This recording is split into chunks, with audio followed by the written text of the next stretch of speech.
Well, good evening, folks, or good morning, good afternoon, good night, whatever time it is, wherever you are in the world.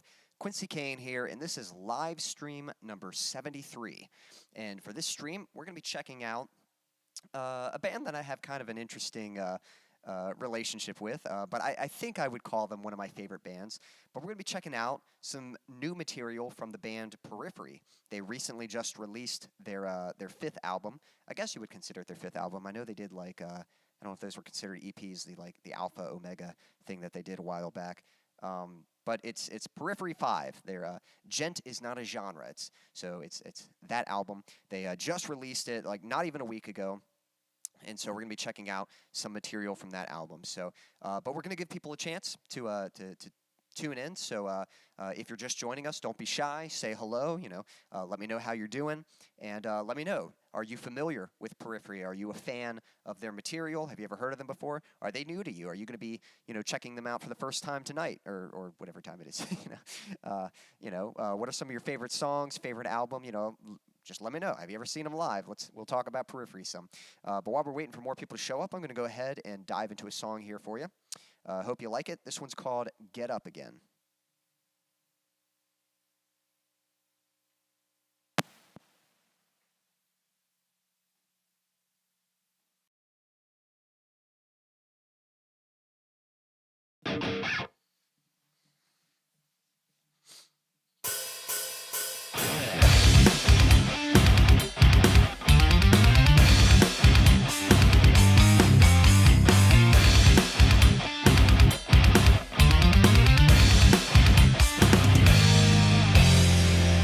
Down on the floor, you've been here many times before. You can't ignore the time in hand is running short.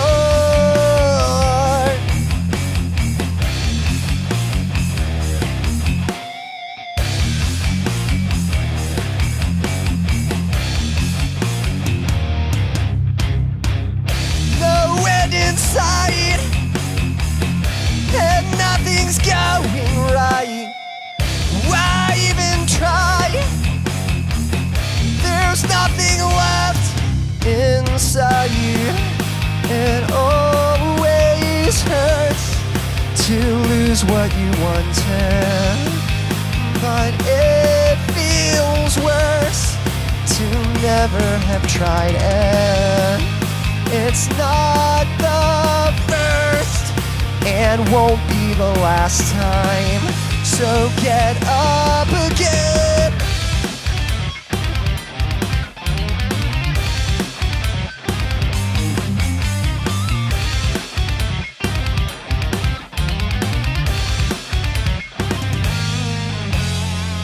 Still holding on, still pushing through this marathon. Give all you've got. There's not much further left to crawl.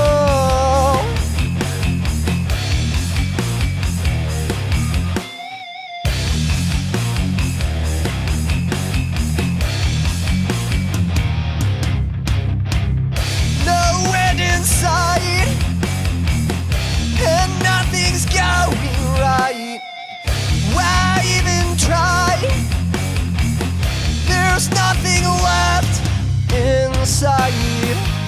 It always hurts to lose what you wanted, but it feels worse to never have tried it. It's not the first and won't be the last time, so get up again.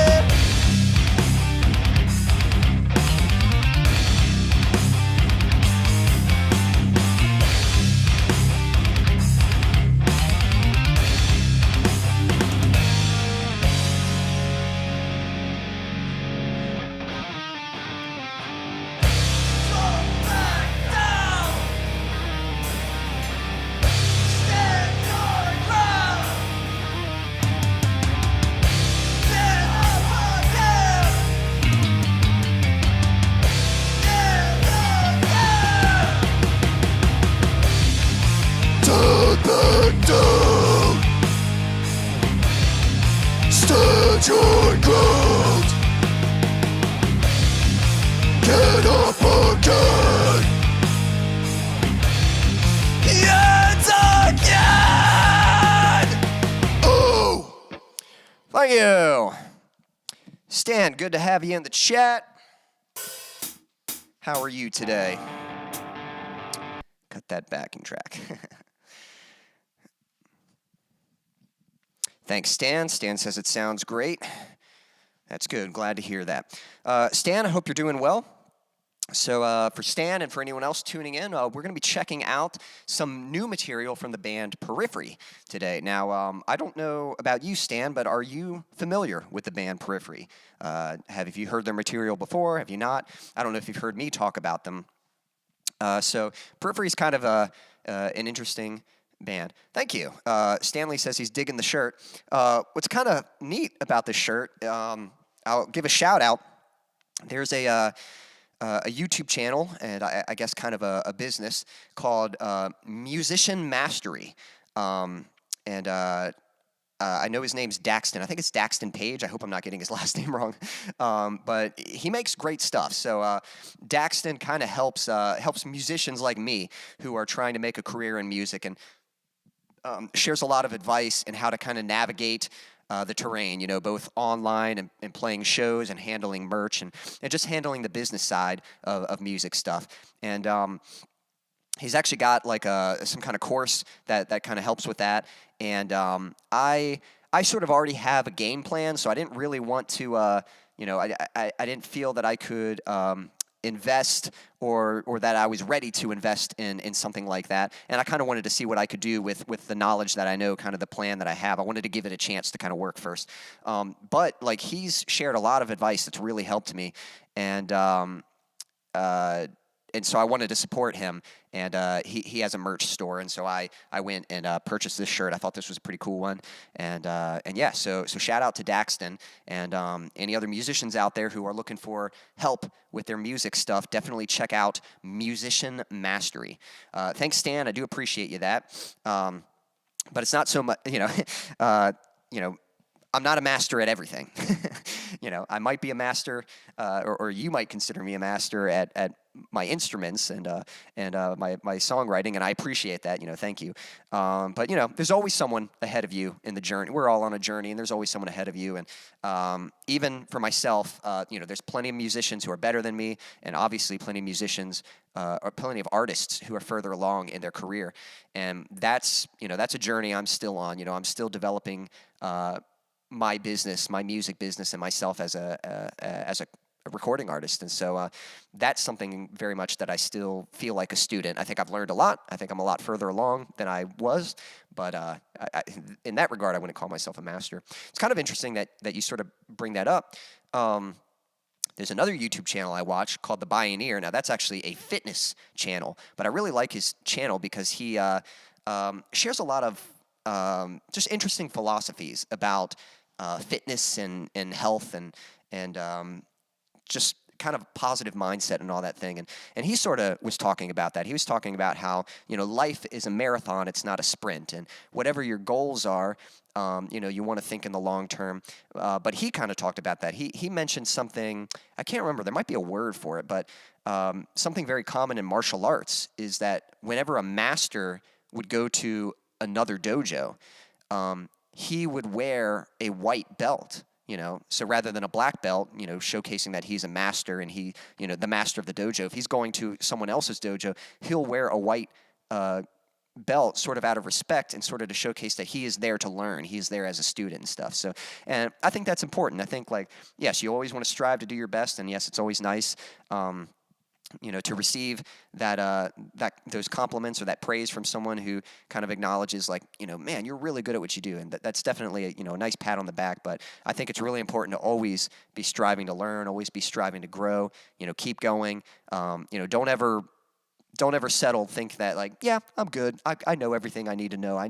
There's always something more to learn. There's always something to get better at. And I think to me, that's part of the excitement and enjoyment of life, of just continually learning, and just continually trying to improve and get better. So, so awesome stuff. But yes, so for this particular stream, we're going to be checking out Periphery.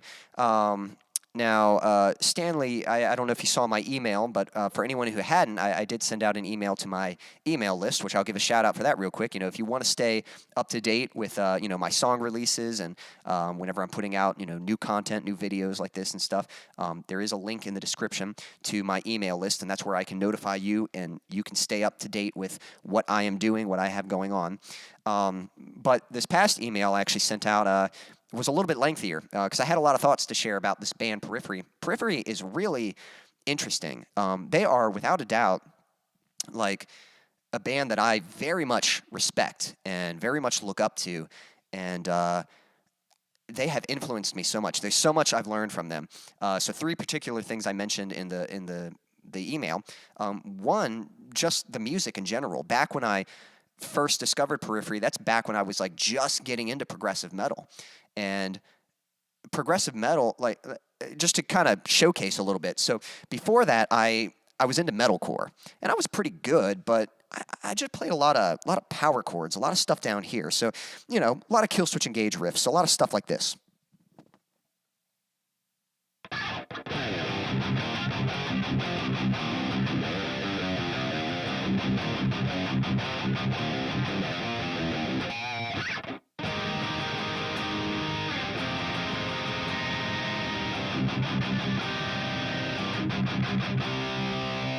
So not bad, kind of some power chord stuff. But the only time I ever played up here, but if I were to play like different riffs, you can see they kind of have the same technique.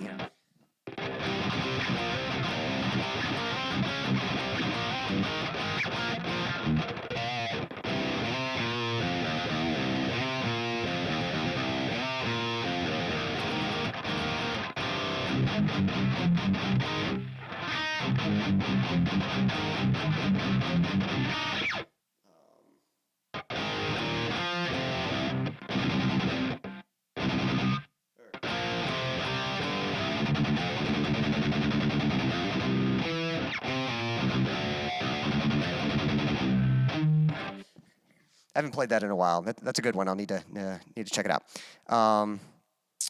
Yeah. So Stan says he saw the email and he didn't look up the band to keep it new. So I guess you're going to be reacting to Periphery for the first time. But yeah. So basically, you could see a lot of what I was playing was kind of down in this area of the guitar. But when I discovered bands like Periphery, I mean, they were playing stuff. I don't know if I can remember any Periphery songs. Let me see. It's been a while since I played it.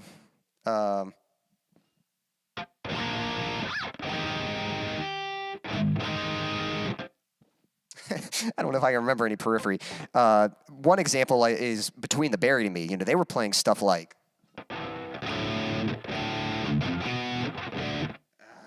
I'm not in the right tuning for that.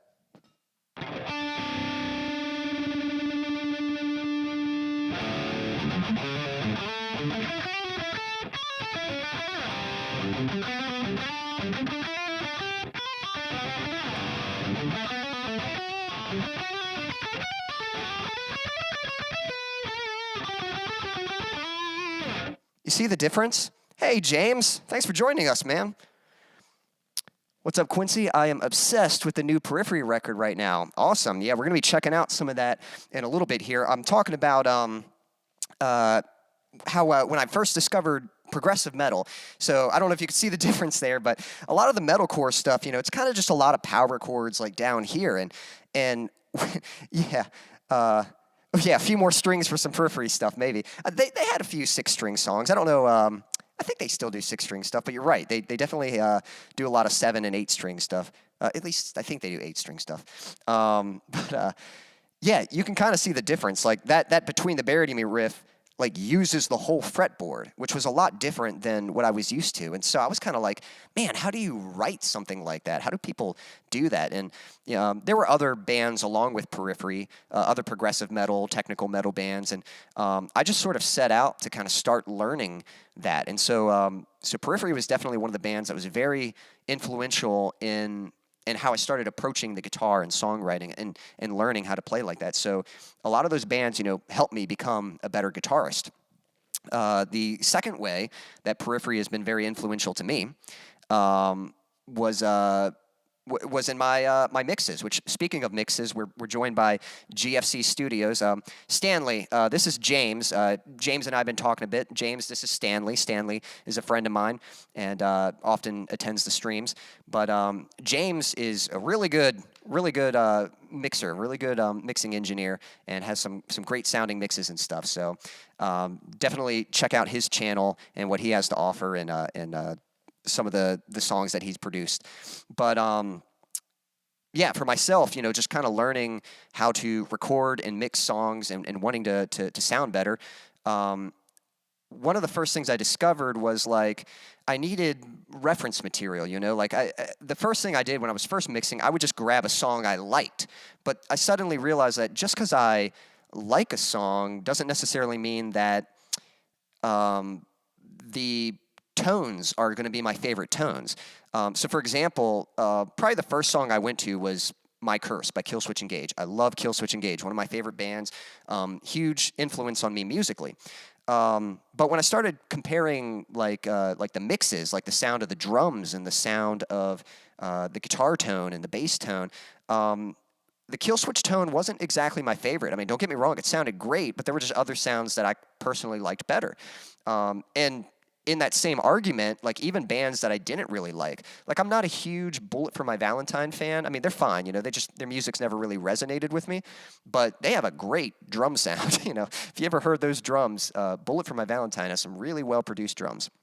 So that's kind of an example how you're not, when it comes to recording and mixing, you're not listening. It's not just like the song, whether you like it or not. You're listening to the tones of the instruments. So when I started comparing all the different bands I was listening to, I started noticing like, whoa, Periphery, like they're good at everything. Like their guitar tone sounds great, their bass tone sounds awesome, their drums sound amazing, And so Periphery just became like a really great reference for for me and my mixes as far as the kind of sound that I wanted to achieve. Let's see. James says, appreciate the kind words. Yep, that's for sure. Stanley says hello. The KSE Cab IR is legendary in the mixing scene these days. That's pretty cool. I wouldn't be surprised if they did have a pretty good cab. I'd be pretty curious to check that out myself. So, let's see here. But yes, so Periphery kind of became like a big reference for me for mixes and stuff. And in developing my guitar tone, my favorite, in fact, they have a song called Remain Indoors. That's kind of my go-to reference. I love the guitar tone in that. I kind of use that, and shout out to the band Extol. That's my other favorite guitar tone, is from their 2013 album. James says, Bullet for My Valentine, The Poison is one of my all-time top 5 albums. I'll have to check out the full album. I think I'd only really heard their singles and stuff, but I'll definitely have to check out their albums. That was one of the first albums that had incredible production and guitar tones, and I can believe that because, yeah, what I have heard, really good production on that stuff. I'm not sure. I don't know if you know who did the mixes on that, but yeah, really good sounding stuff on those records. So that's the second thing. Periphery just kind of helped me up my mixes. Now don't get me wrong, I'm still, my specialty is definitely in songwriting and stuff, but, thankfully, I think it's safe to say my mixes aren't, like, embarrassingly bad, like, they have some balance to them, and I think they're in the ballpark of something that sounds professional, And then the third way that Periphery has influenced me is with their business. I mean, Periphery, they're just a bunch of entrepreneurs and really smart, business-savvy guys. When they first signed a record label, they were not quick. They didn't just sign the first deal that was offered to them. They really negotiated, and if they didn't like the deal, they were like, "Sorry, we're not interested in signing." And they waited till it was under terms that they were agreed with. A lot of bands, I think they kind of, I can't remember what the expression is, but they just kind of.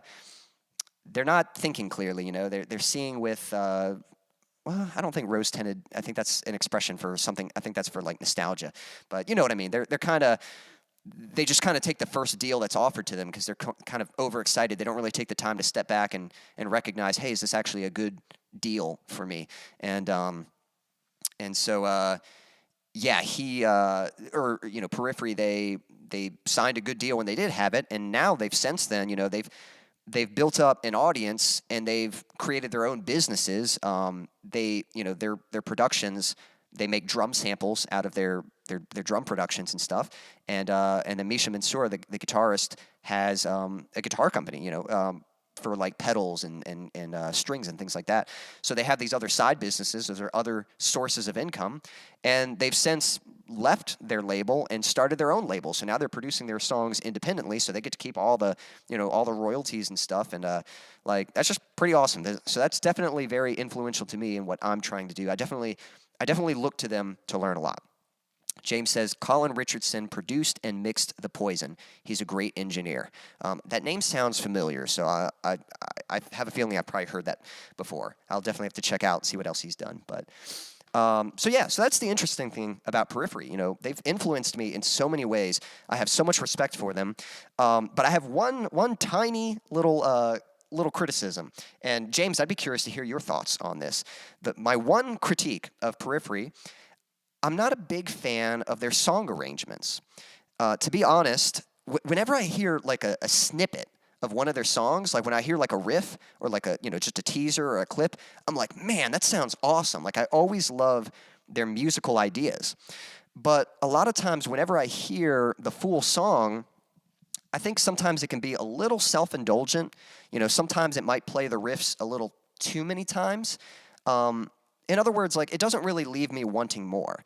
And then sometimes they go on a bit lengthy, which song length isn't necessarily the problem, but they go on just a little long, and then, when the song's over, I don't often find myself hitting that replay button, and so that's kind of the frustrating thing, because it's like I love and admire so much about this band, but a lot of times their arrangements, in my opinion, if they were to kind of trim the fat off a little bit, kind of shorten the songs and kind of all killer, no filler, and just sort of leave me wanting more, that would be my preference. That would do it for me. But, they're the artists. They can do whatever they want, and clearly what they're doing is working for them. And there are, they do have songs that I like. Even on the new album, there's a couple tracks that I really like. But it's just, I don't know, it's just kind of a frustration that I sort of have. Let's see, James says, I think major labels will be less of a thing going forward and is the best time as an independent musician to get inspired by that. Yes, I agree. I think labels are really going to have to offer something else because of the power of the internet and social media and that kind of thing. There's a lot more potential to get exposure yourself. And so labels still have some, I think they still have some weight right now, but even for me, a label's not going to help me right now, not much. So it's like there's a lot you have to accomplish on your own anyway, and so before you would even consider that kind of deal. And so yeah, I agree. It's like things are definitely changing. Also says, yeah, they have definitely entered the realm of Metallica, Tool, Iron Maiden, etc. But the new record has so many influences. I can hear 80s, Michael Jackson pop. Yes, I will say that. The new record, it's really cool. There's a lot of... They really flexed their writing muscles on that, Like, they really... it's a very dynamic album, and I really give it to them for that. That's great, because it's not just like, here's a heavy track, here's another heavy track, and here's another one. Like, they got one song... that's like borderline, like you said, kind of like 80s pop, like Michael Jackson or something like that, It's almost like, am I listening to a progressive... Well, yes, I am listening to a progressive metal album, but, it's, definitely... They definitely experimented with some stuff, and I think it was for the better. I think it was really cool that they did that. Stan says, that's why I say master, you can play all and stay true to yourself. Stay true to you. And, that's it's definitely something I enjoy, and I appreciate that. And it's certainly an interesting thought with artists. For me, it is important to be genuine. Like that's probably the number one thing. Like whatever I do musically, I want to make sure it is what I intend. I don't want to change, and it's all it's all like, what do you want? Because that's what's important to me. What's important to me is to write the music that expresses my feelings and my thoughts and things like that. I don't know if it's necessarily wrong. Like if someone else, like if maybe their interest isn't necessarily expressing themselves. Maybe their interest is, I just want to be in the music scene, you know, I want to be a part of that. And so if they're willing to change their writing style just to move with the times and the trends and stuff, like, even though I don't personally want to do that, even though I don't really agree with that, maybe, you know, I don't necessarily think that there's anything wrong with that if that's what they want to do. But I do think it, you know, art in general is such a, I mean, we're talking about emotions here, and you're connecting with people. You're creating something that a lot of times can articulate someone else, like how they feel, and that's a pretty powerful gift. And so when you do that for someone and then you kind of change, it almost feels, you know, sometimes I think fans can feel a bit betrayed by that, you know, that you're just, you know, you're not really being authentic and expressing yourself. You're just going after whatever happens to be popular at the time and stuff. But I get what you mean, though. They can probably turn one of their songs into 3. Yeah, that's kind of it. Yeah, I could maybe agree with that. Yeah, you know, some songs change so much they could turn it into 3. But I don't think they are financially independent on their band anymore. And this record, in my opinion, was a statement of being completely self-produced and released. Yes. And you're probably right about the band itself, but that's why I said I think it's the multiple streams of income. Like, it's their side businesses, the Get Good drums, the Horizon devices, and then obviously, like, you know, merchandise and all those things. Probably it's a lot of other resources. And I don't know for sure. It's kind of funny. I feel like Misha is always talking about how it's hard to make money, but then I see him, like, he's got like 10 guitars and driving Lamborghinis and stuff. I'm like, are you sure you're having a hard time with money? You know, I don't know. Maybe it's just an illusion or something. But yeah. But I don't necessarily think, I don't think song length is the issue so much, because, again, another favorite band of mine is Between the Buried and Me. But I feel like their songs, when I listen to one of their songs, it's almost like listening to a movie, you know, like the way it changes, it feels like something's different. Periphery, I feel like they, in the past, I don't know that they did this too much in the new album, but I think sometimes there's not enough change. It's kind of just more and more of the same. And so, again, I feel like you could probably trim some of that off. What's important it's not so much song length, it's song engagement, you know, like how engaging is the song. Some songs, you know, can be 15 minutes, and it's like, yeah, that's a great song, you know, it's 15 minutes, but it's great, you know. Some songs just need to be 2 minutes and 30 seconds, you know, something like that. And it's like, you know, just because you write a song in the sweet spot in 3:30, you know, like that doesn't mean you're going to have a good song, you know. That it's just, all that matters is how engaging that song is. But anyway, you know, with all that talking and stuff, definitely enjoy chatting with you guys. If y'all have any more, you know, questions or thoughts, definitely share them. But let me go ahead and why don't we check out some Periphery here, since we're talking about it. So let me get it set up so you guys can see it. And anyone else who's joining us, you know, don't be shy. Say hello. But yeah, we're going to start checking out some Periphery. So bringing up the window here. And let me get it set up so you guys will be able to hear it. Okay. So this first track we're going to check out, this is actually, I have heard this song, but I haven't watched this video yet. This is a playthrough video. We're going to see Mark Holcomb, one of the guitarists in the band, playing through the song Wildfire. And I love this song. You know, I've been listening to the song over and over. This was one of the singles they released like a couple months ago or something like that. And this is a great song. I remember them, Roller Coaster Ride. If you're talking about Between the Buried and Me, then yeah, you're right. Between the Buried and Me, Roller Coaster Ride is a good way to describe their music. So, all right, so here we go. So this song is called Wildfire. And like I said, I've been listening to the song. I love this, but I have not watched this playthrough video yet. So this is Mark Holcomb, great guitarist, and we're going to check him out. Now, I'm going to play it, and please give me like a thumbs up and confirm that you guys can hear it and that the volume's good. If it needs to go up or down, let me know and I'll adjust it. But here we go. Going to play it. 3, 2, 1, boom. Man, those guitars, dude, sound so good.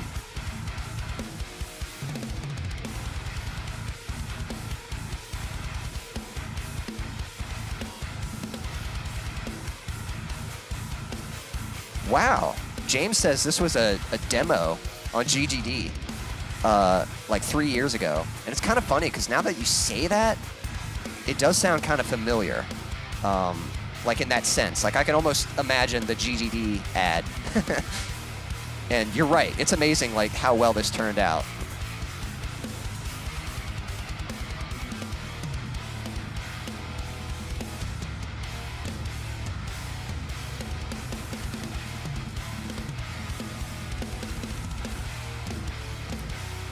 One thing I like about these videos is if you're ever wanting to learn a song, it's nice to be able to see their hands and just kind of...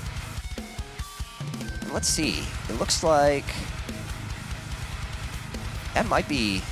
It's definitely either a 7 or an 8 string. I think that's an 8. Yeah, it looks like an 8.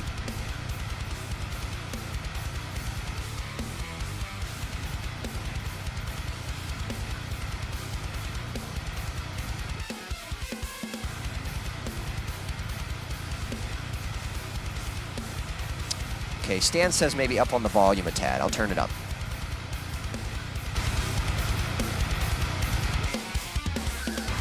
Hopefully that's pretty good.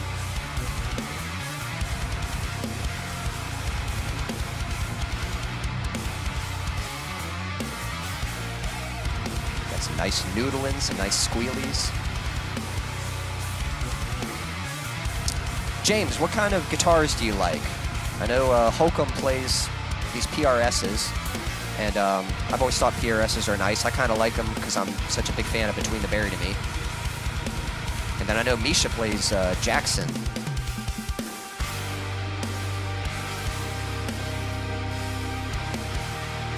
Yeah.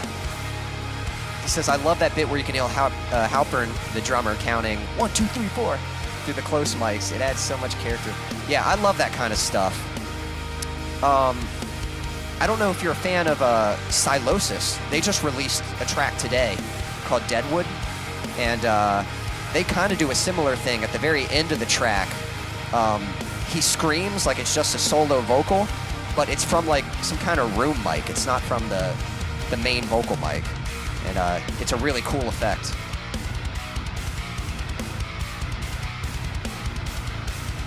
Now Stan, just so you know, this song does normally have vocals. Usually these playthroughs, they just kind of highlight the instruments. Which I gotta say, Spencer did a great job with the vocals on this album. He does some really cool stuff. And yeah, he did a great job on this.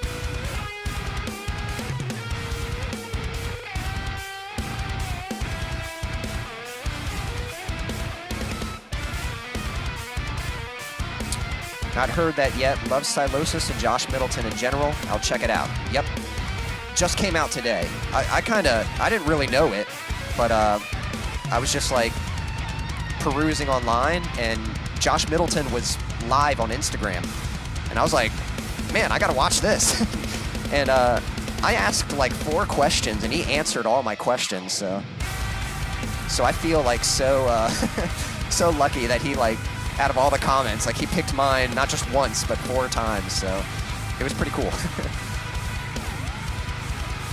But Silosis is another favorite of mine. Silosis is probably in my top 5, like, favorite metal bands.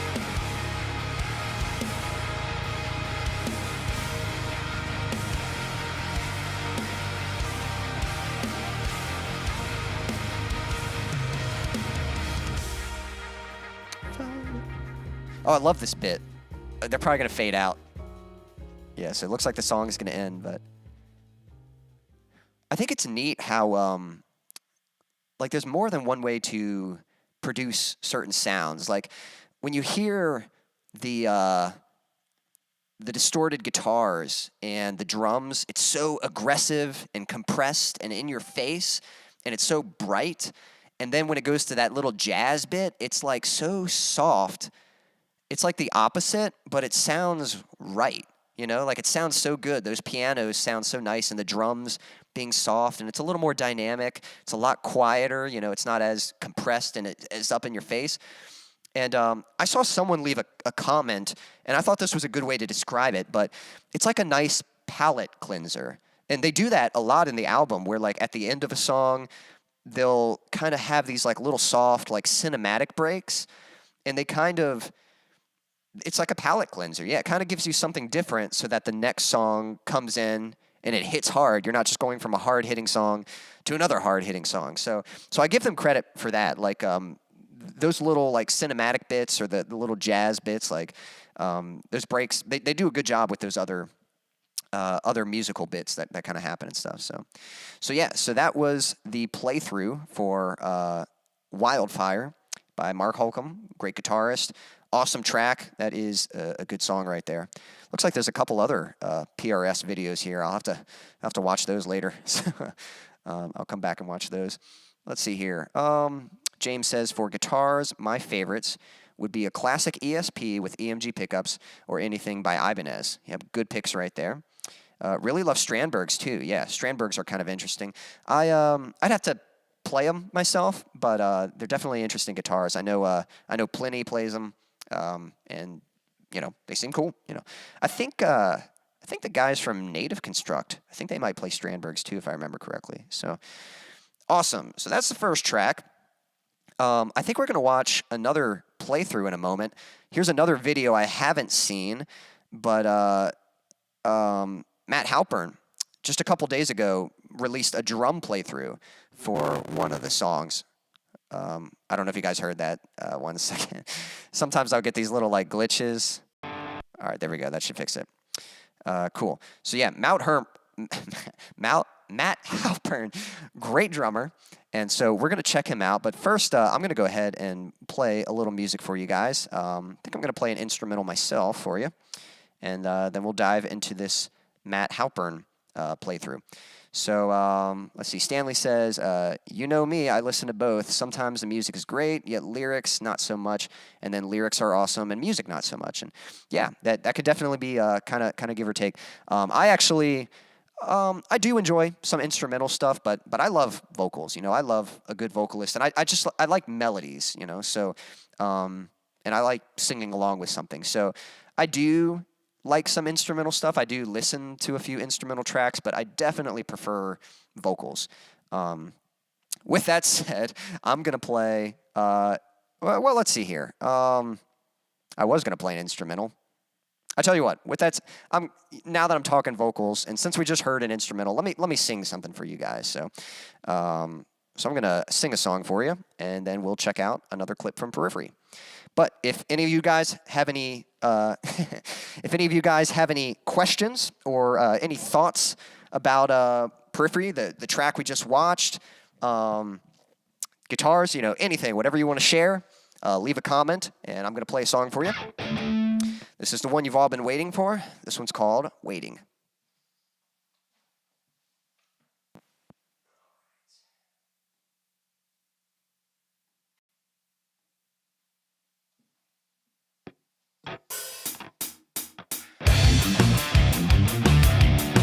I got a tune.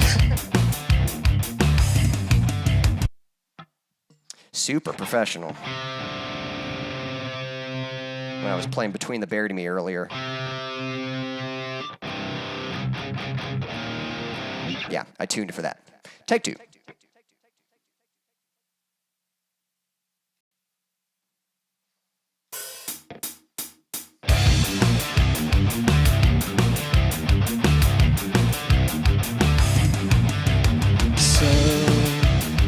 This is where we are. Where else have we been? Circling this room, round and round again. Look into my eyes, see if there's a change. Who I try to be is not who I became. Everyone is gone, they found the way out. I will find it till any second now.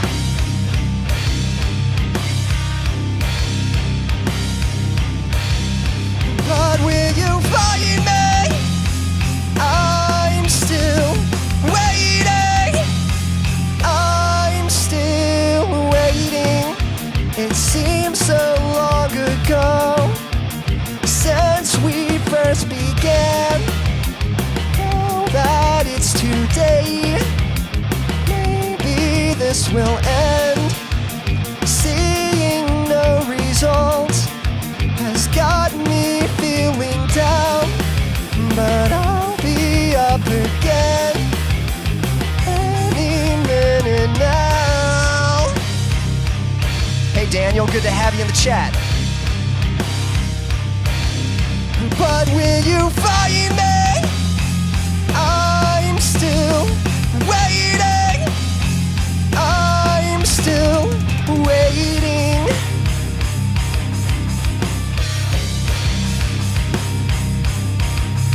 But when you find me, I'm still waiting. I'm still waiting. Been so patient. Time is wasting, and I can't take it. Please give me something. I'll take anything. Just don't leave me.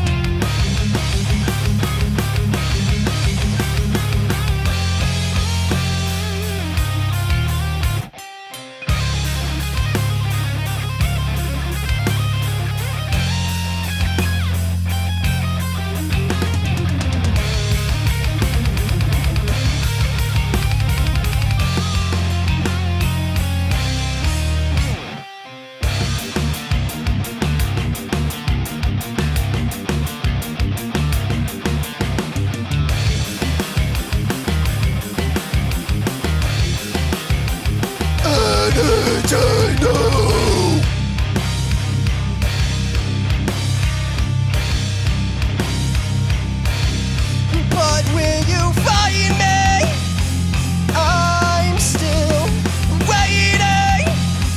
I'm still waiting.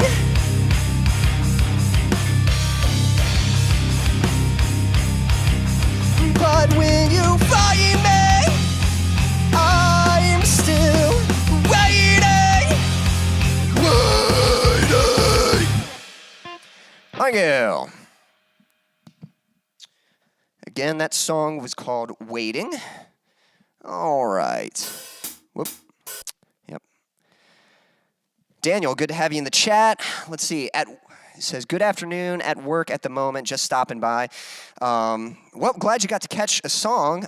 If you have time, I can play you a short instrumental or something, but always appreciate you. Thanks so much. Even when you're at work and you just have a moment and just to stop by, I always appreciate you stopping by.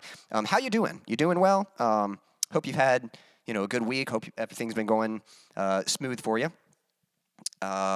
But yeah, give me maybe like a quick brief update and stuff. And if you'd like, I can play another instrumental for you real quick. Or if you want, we've been reacting to some Periphery, and we were about to watch a playthrough from Matt Halpern on the drums. So whichever you'd prefer, if you have time, and the playthrough is it's 10 minutes, so you could watch some of it or something if you want to watch that with us, or if you want to. If you'd like me to play like a quick, 1.5, 2 minute instrumental or something, I can do that for you. So James says, awesome. What software are you streaming through? OBS? And is there any processing on the vocals? Yeah, so my setup, James, first off, thank you. So for the music side of things, I'm using Logic Pro, and I'm actually using Logic Pro 9. I think 10 is, the current form. I'm just using 9. I've been scared to update just because I'm so familiar with 9 and stuff, and I would have to purchase 10. Like, it's not just an update.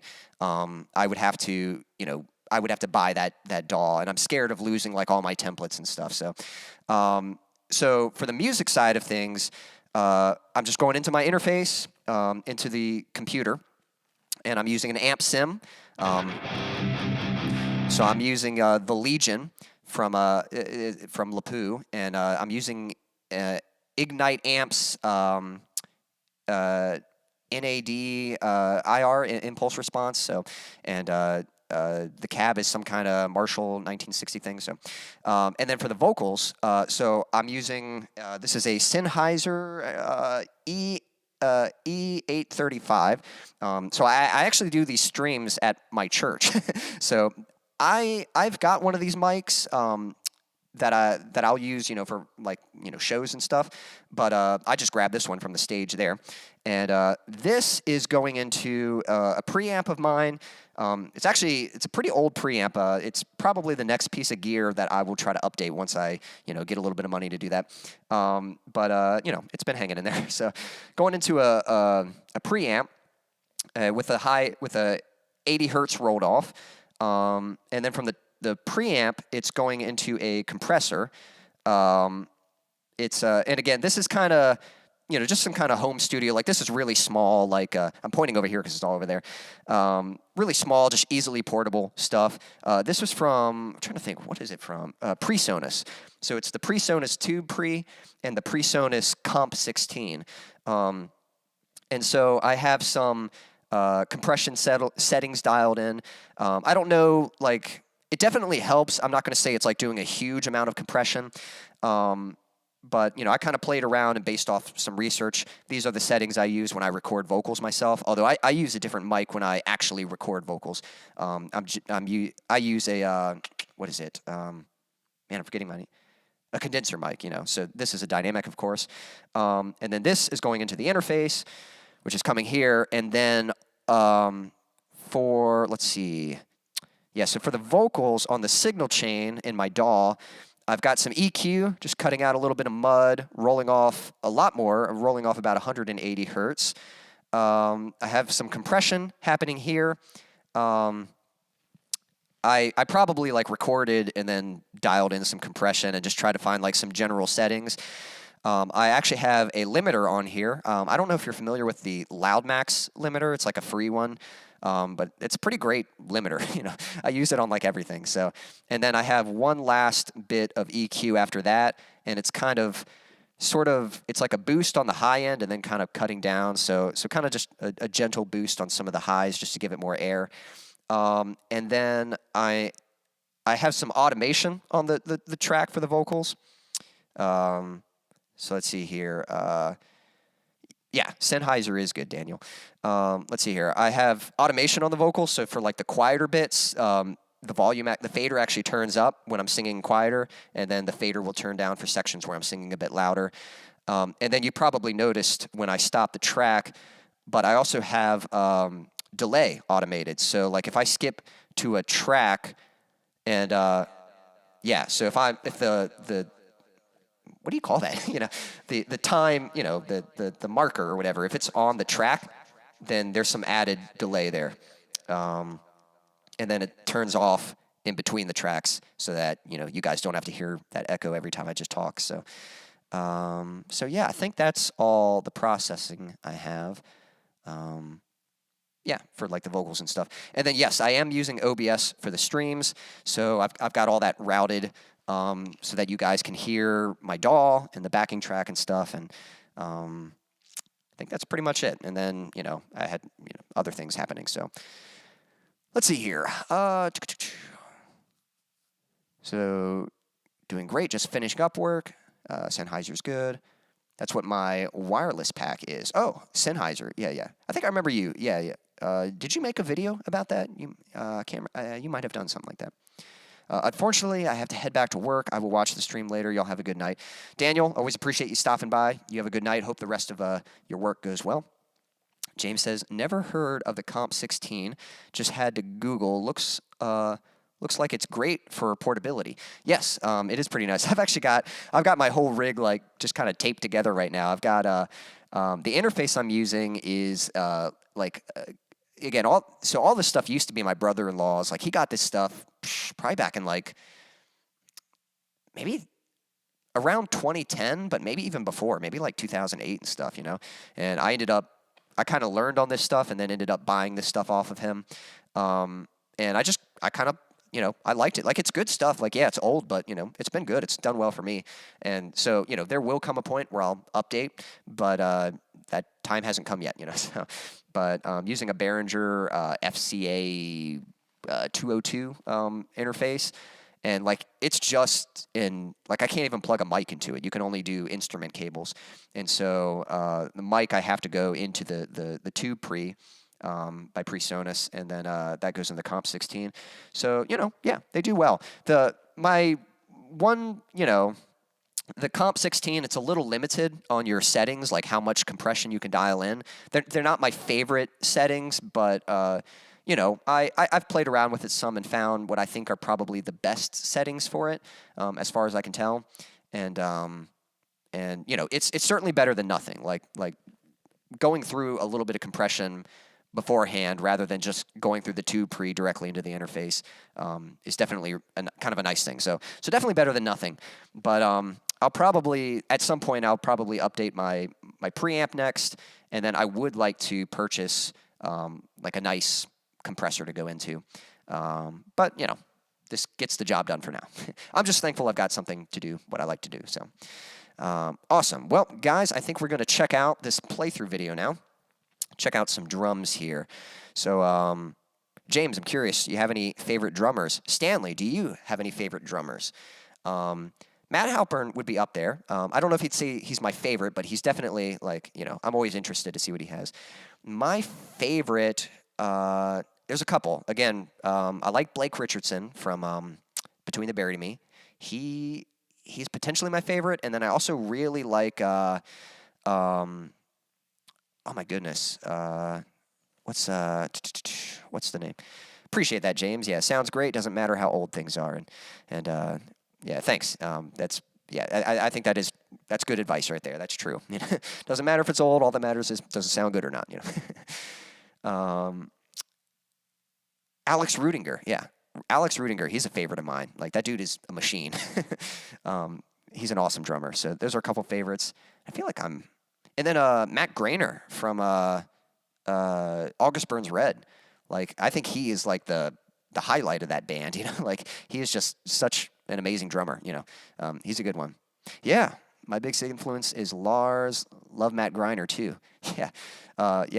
Matt... I don't know if it's Grainer or Griner, but yeah, he's great. Really good drummer. All right. So here we go. We're going to, let me get the setup where you guys can see it. There we go. And where you guys can hear it. All right. So we're going to be checking out Matt Halpern. And I don't know if you'd heard yet. I don't know if you've watched the documentary. I still have to watch the documentary. That's like my favorite thing that Periphery does are the documentaries of how they make these albums. But Nolly, of course, is like just a fantastic engineer. And you might have even been the one that shared with me. Like, he had a conversation recently with Jordan Valeri. What's the guy's last name? But, you know, from Hardcore. Man, I'm drawing a blank on all my names today. But you know what I'm talking about. Yeah. They had a great talk, and this snare is all natural, which is like really awesome. No sample replacement or not, and it sounds great. So here we go. We're going to check this out.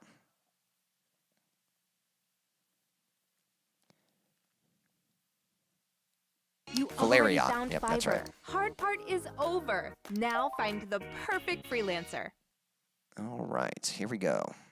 Now, I've only heard this song once, so Wildfire, I've been listening to that. I've been jamming to that for a while. But this song I just heard last night, to be honest. Have smarter, more personalized The song's called Dracul Gras, which I think it's some kind of like Dracula. This one has really odd timing to it.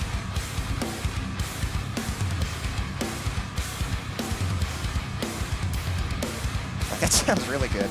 Those drums.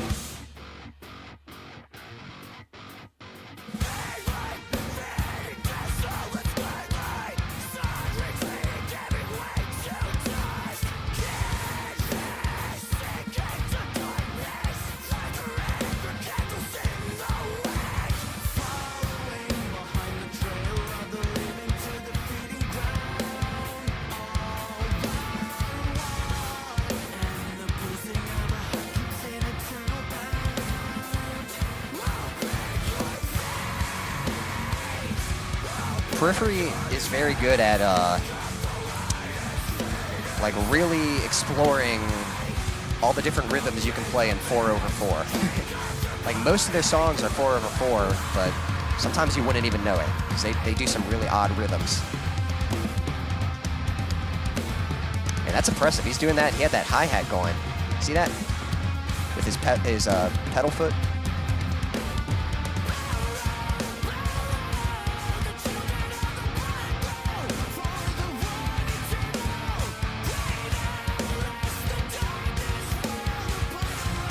Is that his signature snare, I wonder?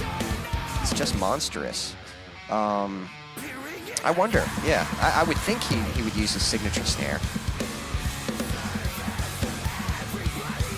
I'll dig into the description in a little bit, see if there's some info.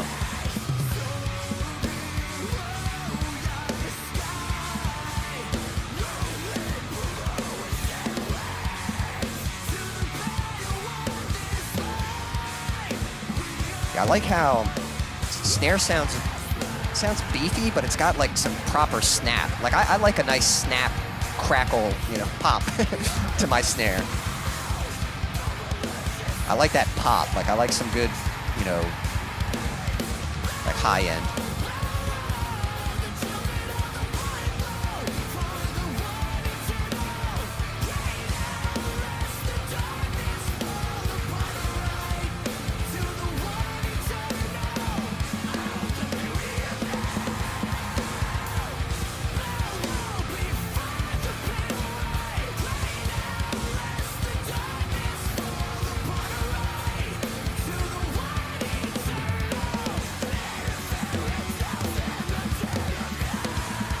That's cool, man. That's some good drumming right there.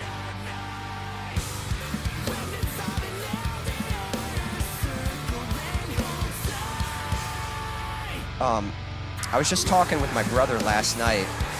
He was showing me a clip of a bassist playing, and my brother and I were both guitarists, and it's kind of funny. Like, even though we're both guitarists, I mean, I play other instruments too, but I would say guitar is my main instrument. But I enjoy watching drummers and bassists more than guitarists. Like, I definitely appreciate, like, Josh Middleton. He might be an exception. Like, I love watching Josh Middleton play. But for the most part, like, if I want to see a musician, like, showcase, like, some really good playing, I love watching, like, drum playthroughs and bass playthroughs. I love, like, a good bassist. And so we both were like that. We're like, yeah, we don't know why that is, you know? Maybe it's just because we play guitar, so it's kind of nice to appreciate, like, the instruments that we don't play as much or something. I think I remember really liking this bit here.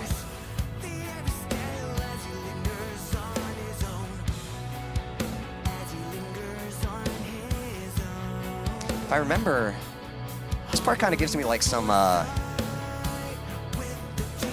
of some like Silent Hill vibes. You know? A little bit of a Akira, no, what's that name? Oh my gosh. I'll find it in a moment.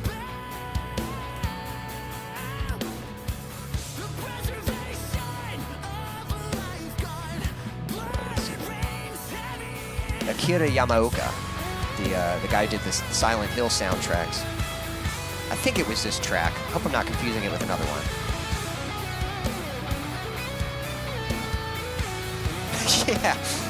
Yeah, James says, wish I was a bass player so I'd have an excuse to buy a Dingwall NG3.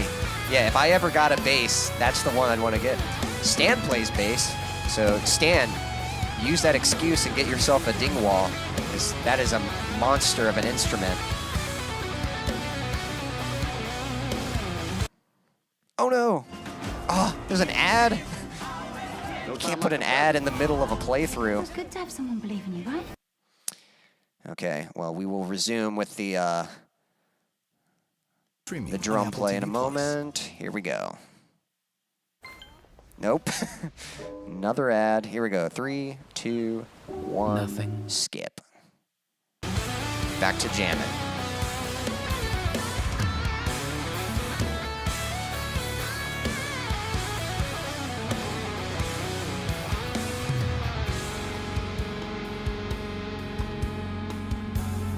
some rim shot stuff. Yeah, I dig that.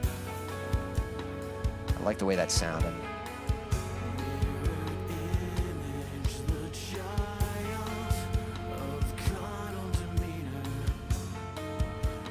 It is kind of neat. Like this little vocal bit here is from one of the other songs. I think it's from the, what is it called? It's like, the, starts with an A. It's like,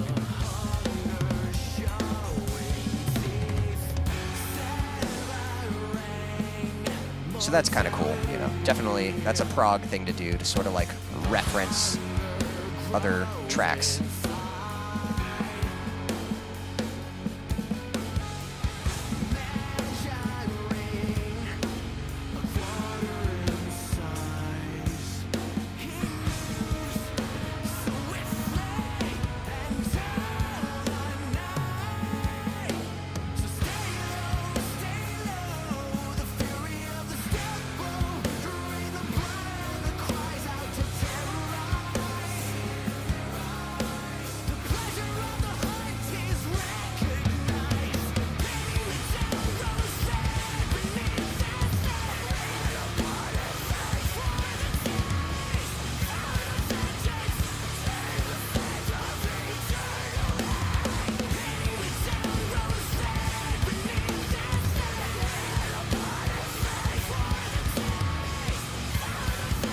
They always do the repeated lyrics thing in their records. I personally love it.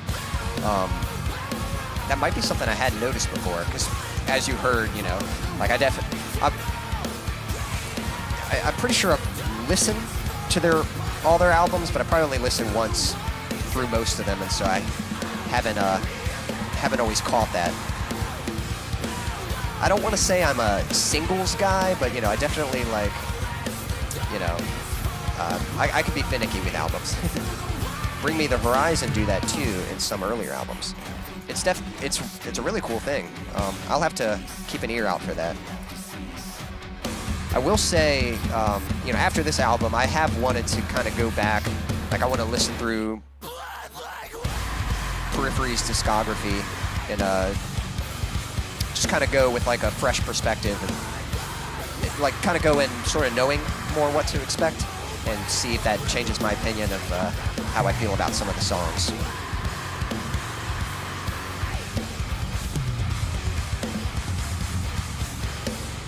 Man, I love that kind of stuff. I love it when like they can play a beat and just like use the full kit.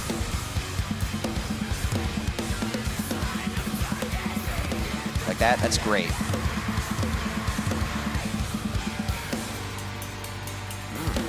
Some cymbal stuff there. Like that cymbal play, that bell play.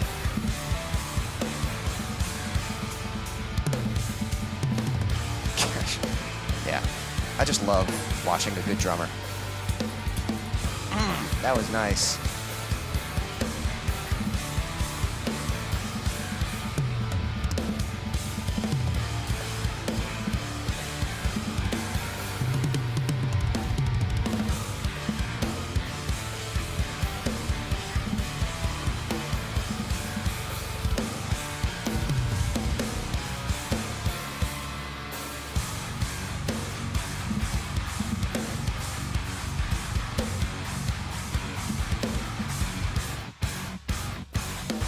A lot of demand on the drummer. Yep, that's for sure.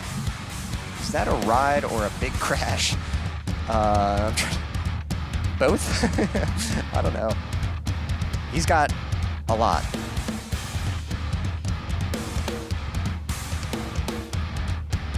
Yeah, you're right.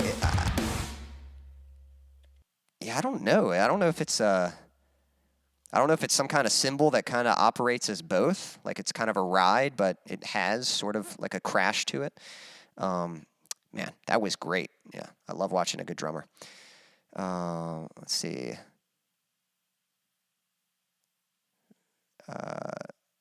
That has to be lead singer. I might be missing what you're referencing there, Stan. Let me see.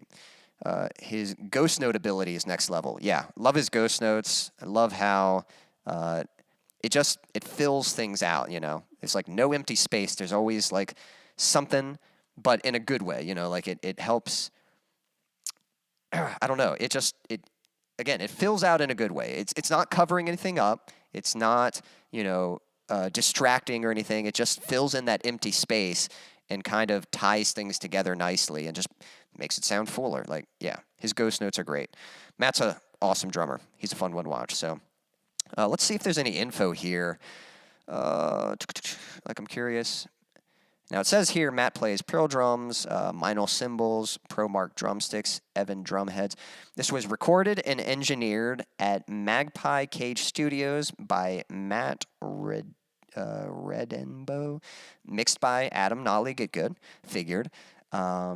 Directed and filmed by Alex Wallenber, Press Play Creative, Gaffer on set. Okay, yeah. So it doesn't say... I would assume he's playing his signature head. You know, I'm assuming. I'm not sure. But this was mixed by Adam, so that's probably why it sounds so good. You know. All right, I'm going to play another song for you. And then, you know, speaking of Dingwall basses, Stan, I thought it'd be fun. I don't think you've seen this, but Stan plays bass. Stan's been doing great. He's kind of new to bass a little bit, but he's been doing an awesome job on our praise team at church. And so I want to, Stan, I want to show you this playthrough from Nolly. Nolly, if you've heard me and James talking about Nolly, this is the guy we're talking about. We're going to check him out in just a moment. But this was a playthrough from a song they did a while back from, I think, their third album, 6 years ago, yeah. So, but the prayer position playthrough, the bass tone on this is just so good, and Adam's playing. I remember before I saw this video, again, when I was learning how to play like progressive metal, I was just learning how to write stuff like that on the guitar, but I was like, what is the bass supposed to do? And then I saw that video and I was like, oh, the bass does the same thing the guitar does, you know? I thought it had to be like something a lot simpler, but it's like, nope, it's like playing just the root notes of what the guitar is playing. It's like pretty amazing. So that's a great video. We're going to check that out in just a moment. Pay lead singers normally get the glory, yet that man is doing a lot. I see what you're saying, yeah. A lot of demand on the drummer. That, you know, just has a lot of character. Oh, boy. Are we still... Hey, let me know if you guys can still see me and if we're still streaming, because I just got a notification. All right, it said we reconnected, so I hope we're still streaming. Yeah, let me know if you guys are still seeing me, still hearing me. Hopefully everything's coming through out there. But yeah, I was just saying that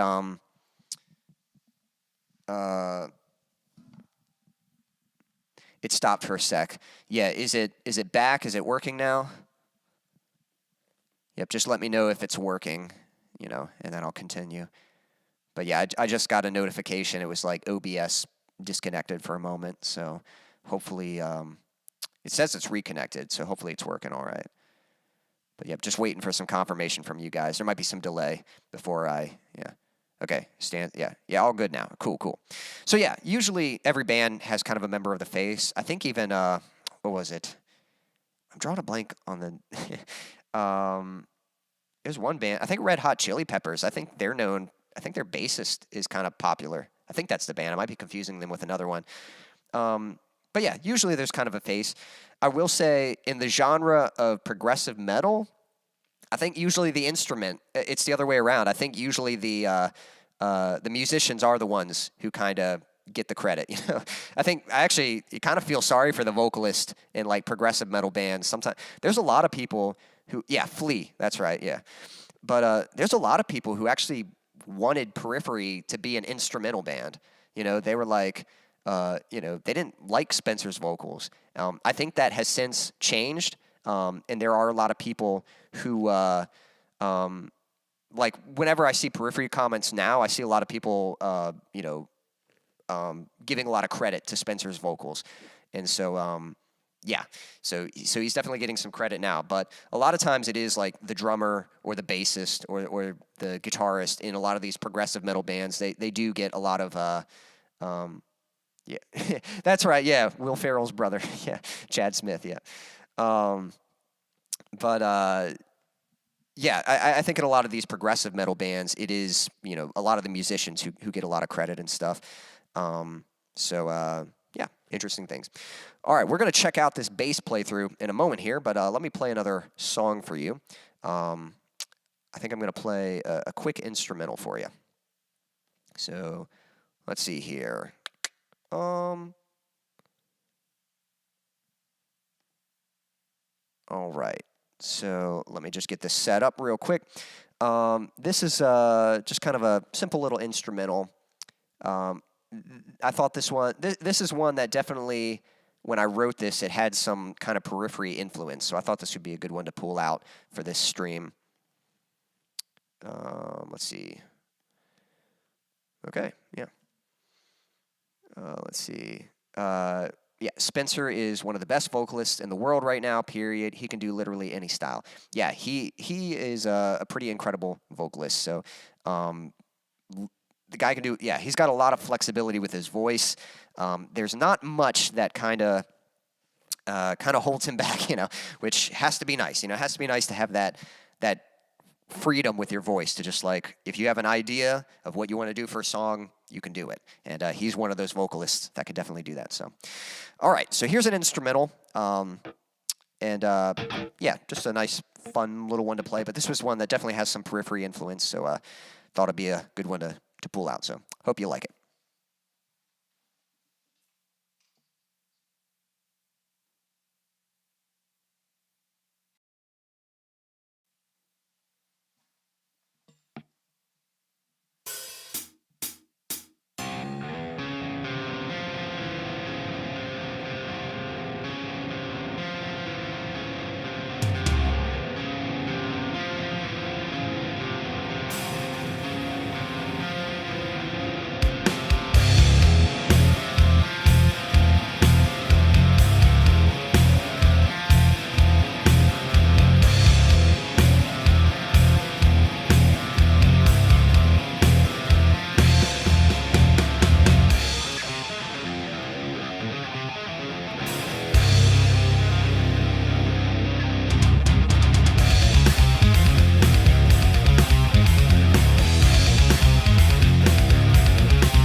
Thank you. Alrighty then. Okay, let's see here. So we're going to check out this bass playthrough from Nolly. Now, this is not from their most recent album. Again, this was from like 6 years ago. You've seen this video, right, James? Stan, I think you're going to like this. This is kind of a treat for you. So, again, Stan, I think you've been doing an awesome job on bass. And so I thought this would be some good inspiration for you to check out a great bass player right here. I'm going to get it set up in just a moment here. Love that. Nice grooving. Thanks, James. Appreciate that. Yeah, that one, that's a fun one. It's, yeah, definitely got kind of some nice... Try to get some nice groove to it, and good one to kind of bob your head to. So It's kind of funny. Like, so for these streams, I'll play a lot of those instrumentals and stuff. But to be honest, a song like that probably isn't really appropriate for my current, style of music, like what I'm trying to go for. But I do hope in the future, once I get a foothold with this, like I'd love to do more. Like I want other projects of other musical projects, some of different styles, like acoustic stuff, some like punk rock. But I'd like to do another project of a more like technical, progressive, kind of like harsher vocal kind of project. I'm reading here. So Stanley says you want more, and I do intend to finish that song at some point. But and then James is saying here, yeah, I think so. Was that instrumental unreleased? That's correct. Yeah. So that I haven't released that instrumental, and like I was just saying, it's I do want to finish that song someday, but I'm not sure that it's appropriate for Quincy Kane, for my current artist sound and stuff. My current sound like definitely still has some progressive technical influences, but I am kind of marketing myself as sort of metalcore, alternative metal. And again, that's not to say that I can't add like those technical elements, but a song like that, like if I were to add vocals to that, it's probably going to have a lot of like harsh vocal stuff.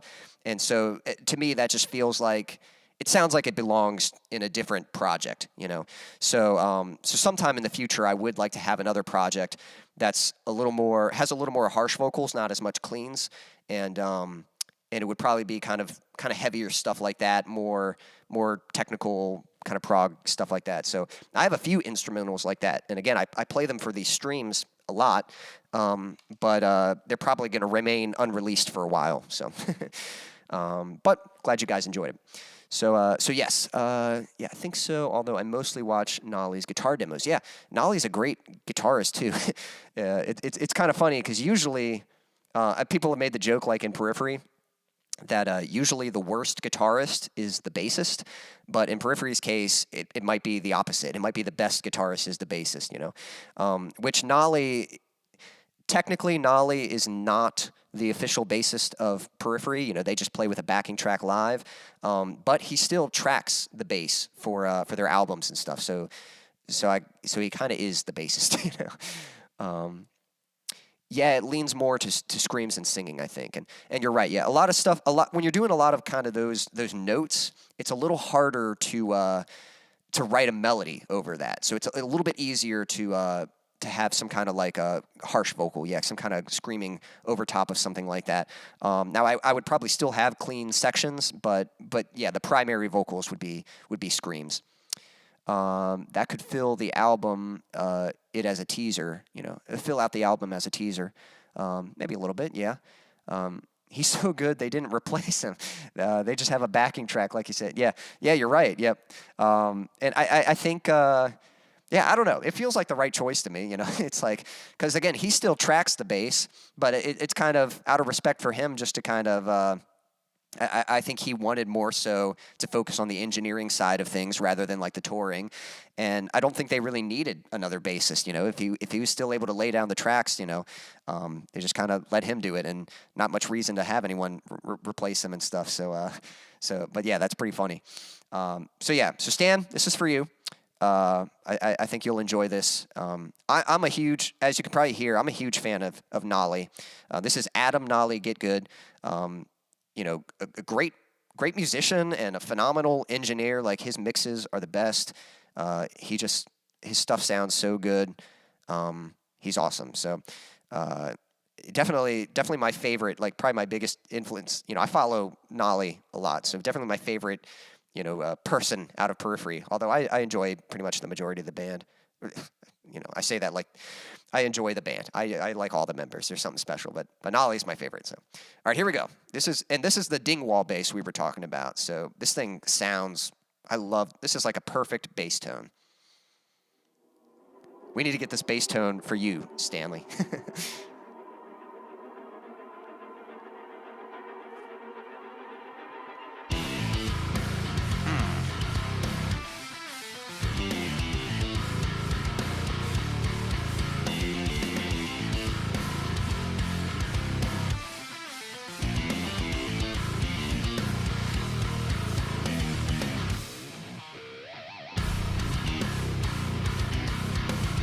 That's so good, man.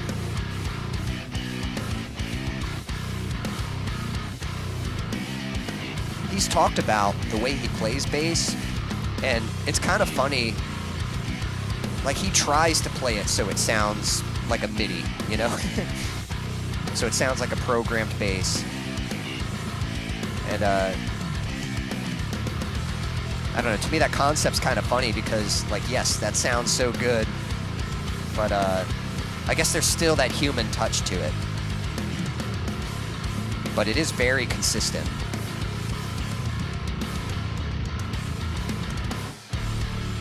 And spending time with his family. Yeah, that's right. Yep. Neural DSP Parallax will get you some of the way there. Yes, wow, that's low. Yeah, I think he's still playing a 4 string, but he is in, let's see. See if I can figure out what tuning he's in. Yeah, I think he might be in, I'll figure out, 1 second.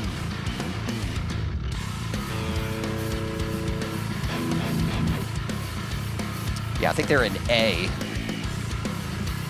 Like drop A or something like that.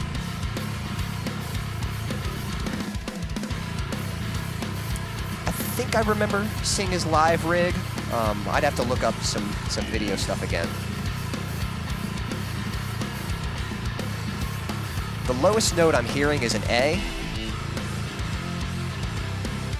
So I think it's drop A.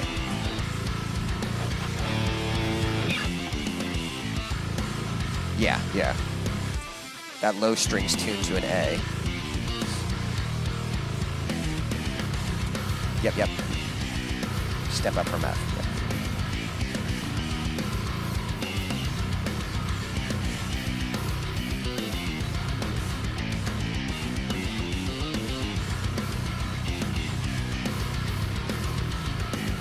Seeing him play the bass like this too kind of blew me away. Like, I was like,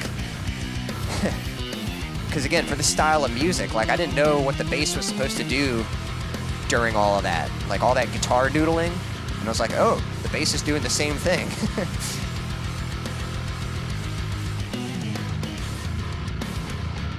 Like, it really is a bass guitar.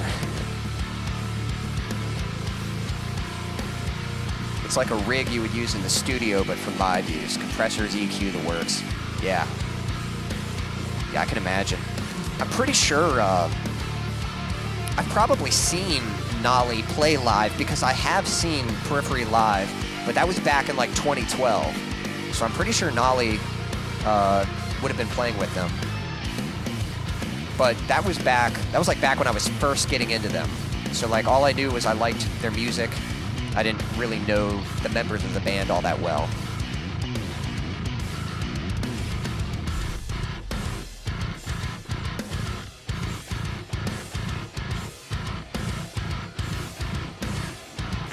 Man, that's good stuff, man.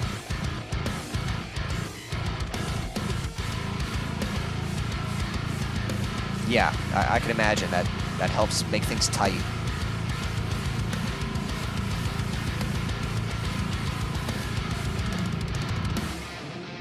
That's what's so nice. Like, that low end is so tight. It's not flubbery, it's not muddy. That is such a clean low note.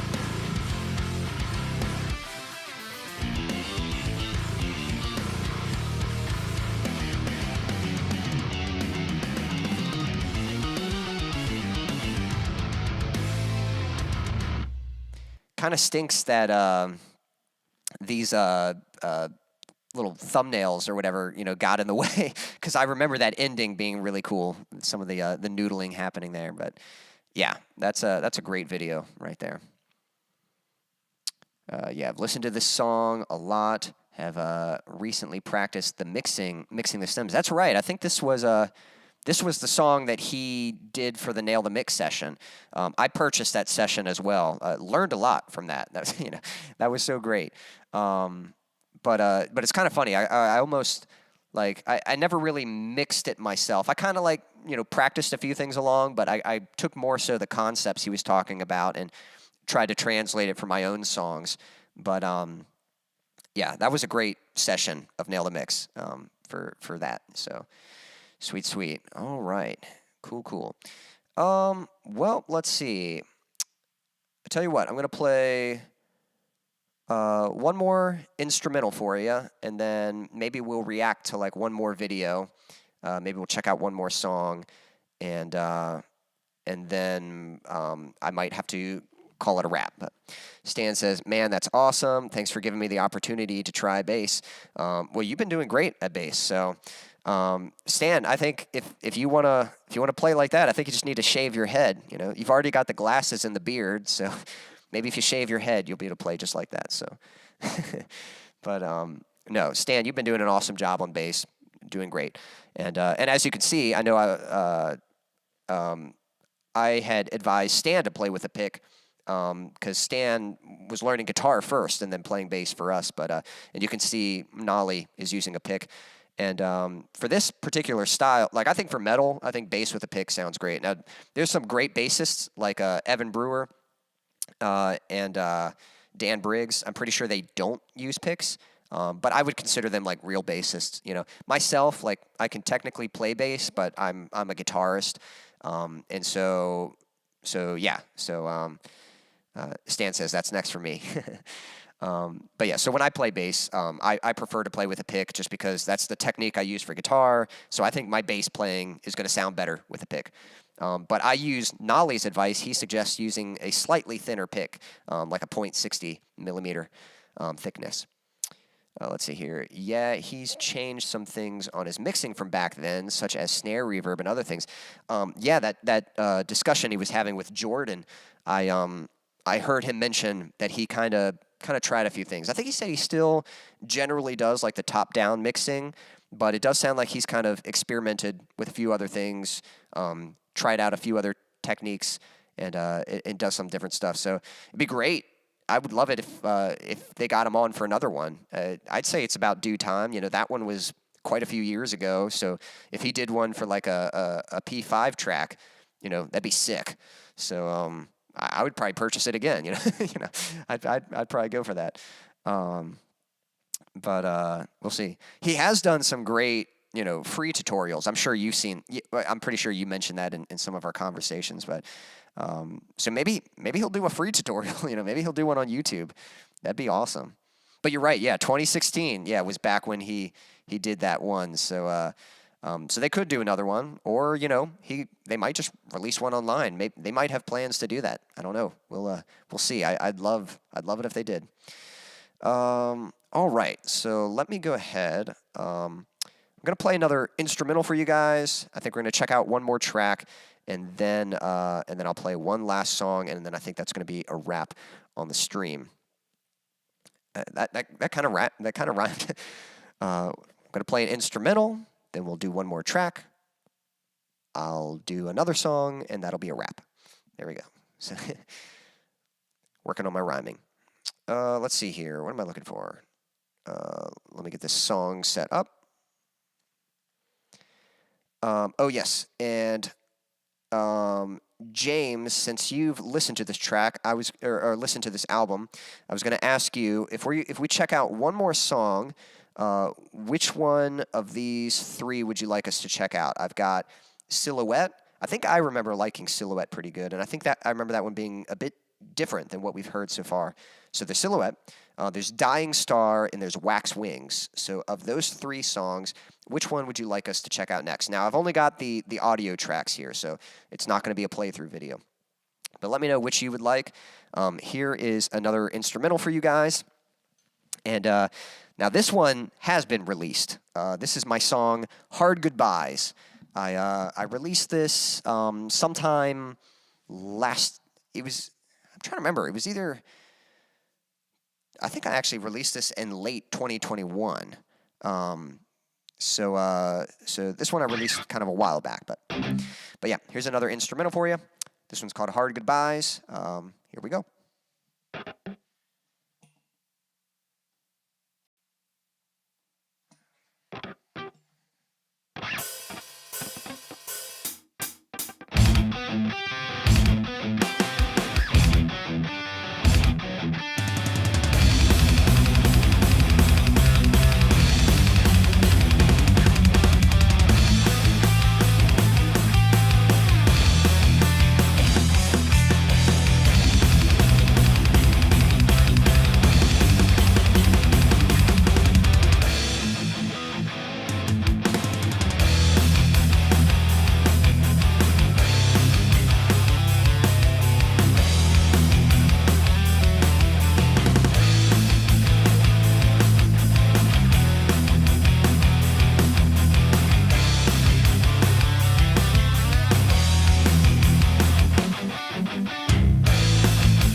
Thank you. Man, my hand slipped off during that solo. And if you kind of like, it's kind of like a chain. If you miss the beginning of the chain, like you can't just jump in the middle. You have to wait till the next like link or whatever. So it's I went for it and I slipped. So it's like, whoops, missed that. Stanley says, yes, I use a thin pick if I can. Smoother sound, like fingers without the pluck. Yeah, you're right about that. The thicker pick, it's going to be a bit too abrasive. The way Nolly describes it is that the thinner pick, it kind of compresses the sound a little bit because when you pick harder, the pick bends more, you know? A thick pick, if you pick harder, it's going to be more abrasive. If you pick softer, it's going to be softer, you know. But the thin pick, if you pick softer, it's not going to give as much. And if you pick harder, it's going to give a little bit more. So you get a more consistent sound. So yes, absolutely. James says, wax wings because it's just so different. All right, that sounds good. Definitely got the Misha clanky sound. Chugs going on, yeah. So if you meant for the playthrough, yeah, a little bit, you know. I definitely, it's kind of funny. I don't, so Periphery, you know, the album is called Gent is Not a Genre. And it's kind of funny because I think when most people think of progressive metal and gent, they think of bands like Periphery or Veil of Maya or Meshuggah, you know. They think of...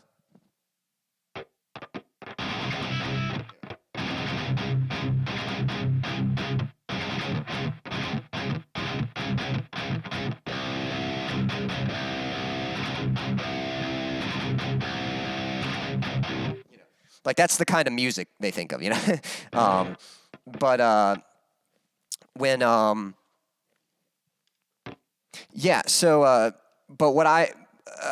was going to say is I definitely would not describe my style of music like that, but I use that technique all the time. Like, I actually love the gent technique. I love that sound, and you've probably learned this, but...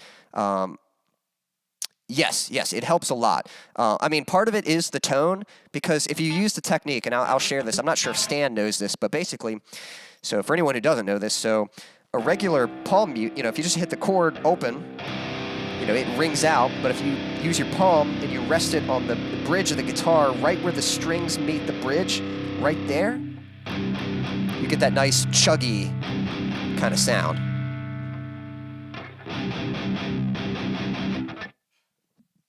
And yeah, that's right. The Hetfield chug technique, that they're probably one to contribute to that also. But basically, all it is just a palm mute. Sorry, I'll try to get it in frame more. Just a palm mute, and then you just kind of move up a little bit, like move up towards the neck a little bit, and you get that tighter, like chunky sound.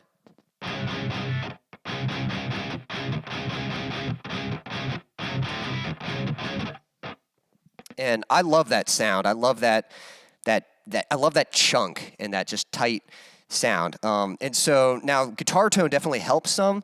Like if you have a distortion that's a bit more fuzzy, you know, kind of like an orange amp sort of sound, that distortion, you know, there's a right time and place. Like I'm cool with that distortion for like other styles of music, but for metal, that tone kind of frustrates me because I want that tight, like, you know, chunky sound.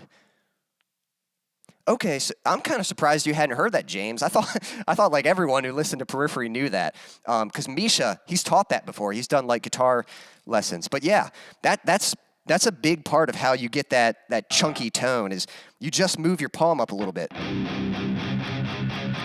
There we go, and that's how you get that nice, you know, just really chunky tone. So that's part of it, the technique. And then the guitar tone is the other half of it. Because again, like I was saying, if you use kind of a fuzzier tone, you know, it's not going to quite be the same thing. You know, you still want something, pretty, that's already kind of there. You know, that nice distortion, I don't know how you describe that, but, you know, it's not fuzzy. It's that just tight, aggressive kind of distortion. Now, as far as pickups, I'm using EMG pickups. My guitar is a Schecter Hellraiser Solo 6, and I've just got the EMG pickups that it came with. I can't remember what model pickups they are off the top of my head, but they're not bad. I've been pretty pleased with the EMG pickups. At some point I may, try to upgrade them, might swap them out for something else, but I've learned how to get the best sound I can out of this guitar, and so I'm pretty pleased with what I can get. But they are EMGs. They are EMGs, and EMGs make some good pickups. Yes. All right. Let's see here.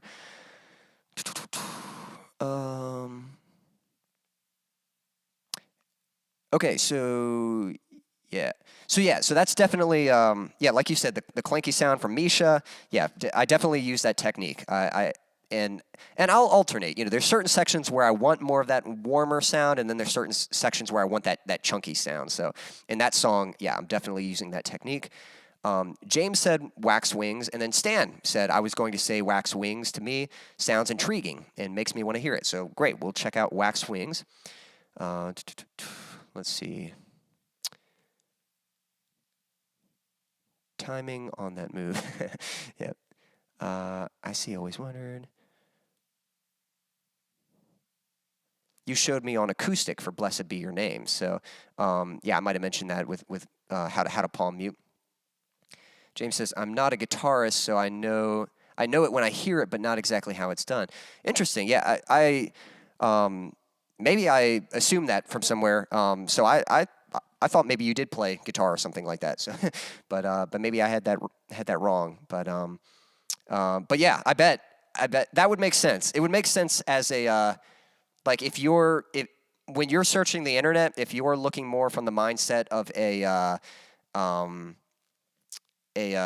producer or an engineer, then yeah, you're probably watching all the mixing videos and stuff, but not like the playthrough videos, how to play. Oh, really? You're a drummer? I don't think I knew that, man. That's awesome.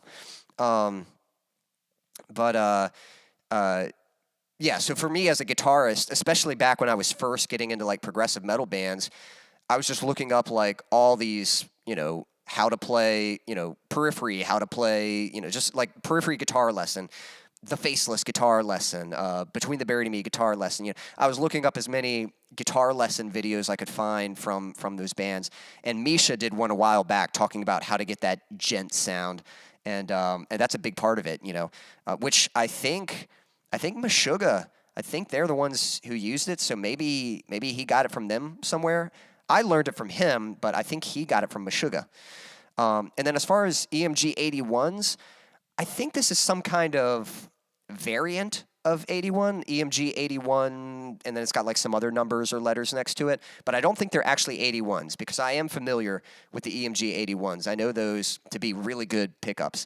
And again, like I said, I think these sound really good, but I'm not sure that they're the 81s.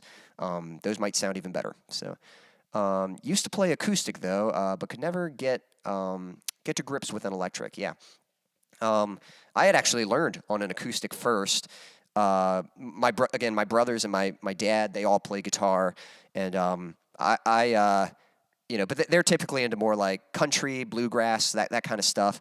I ended up getting into punk rock, and so I wanted to learn how to play guitar, and so I just learned on the acoustic.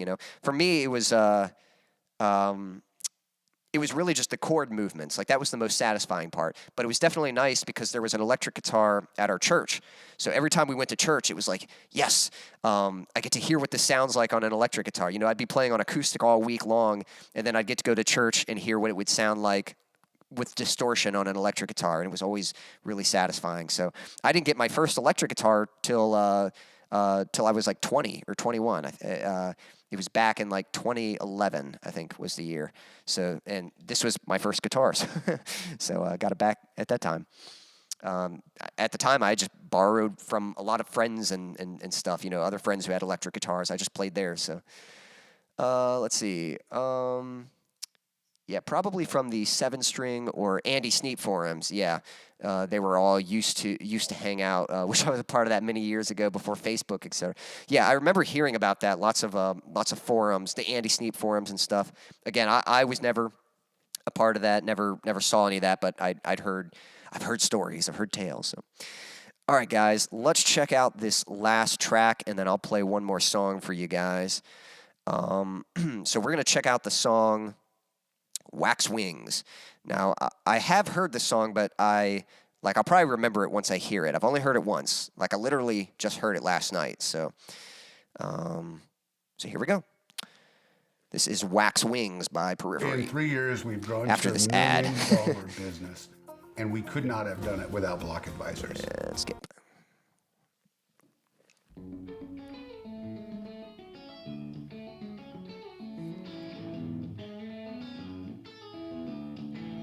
Is this the, this might be the track. They had one track that sounded kind of math rock to me. And I can't remember if this was it or not. So far, it kind of sounds like it.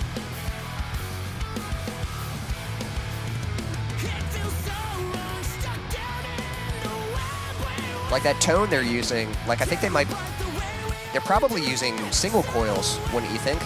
Like almost like a Strat, like kind of tone or something with a little bit, maybe a bit more drive on it. It wasn't food this time.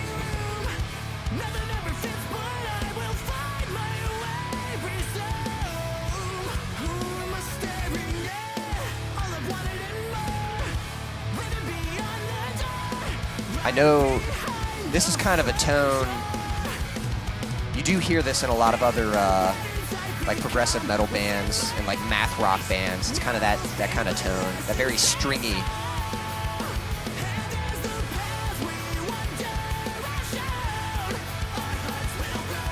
It's like ambient mics far away from the cab. Such an interesting effect. That is really cool. Yeah, I don't think I realized that's kind of how they were doing that.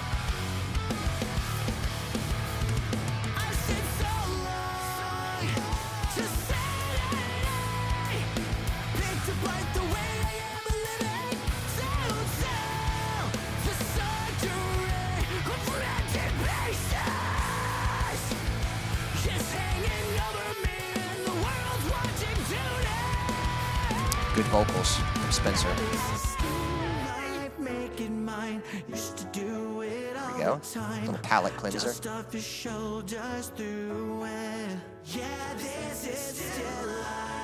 They get some really nice piano tones.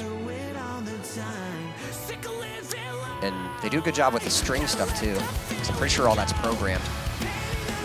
All the orchestral stuff.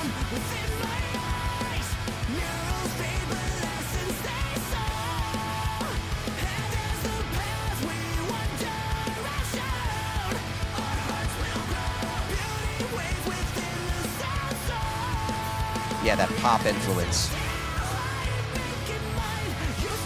I have some interest in their piano tones because I play piano, and I have some future songs that might actually have some piano in it. So I don't produce or mix a whole lot of piano, so I'm like, man, I'm really gonna have to up my, piano game since the last time I've recorded pianos.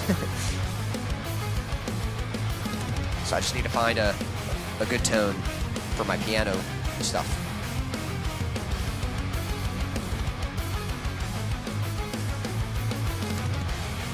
Some cool, I like that like key change there.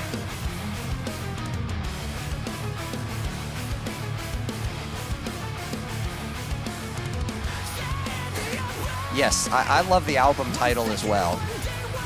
I feel like it's a correction they probably have to make a lot. So I love that they just made it the title of the album. Gent is not a genre.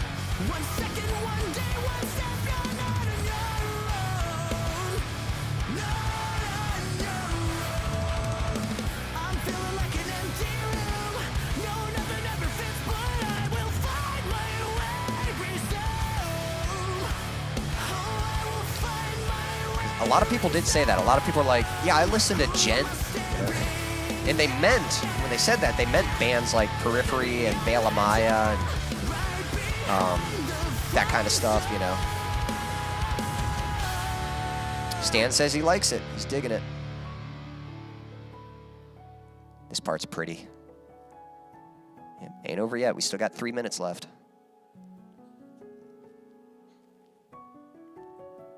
They do really get some good piano sounds.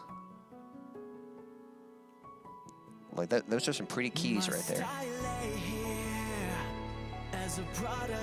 After the burial.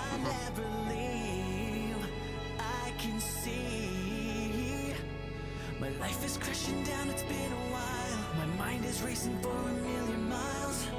The machine is turning me. Just imagine the damage. Nice lead there. When you fly with wax wings in the sun. The past is present and I'm in denial. It's holding on like it's an infant child. The machines are turning me.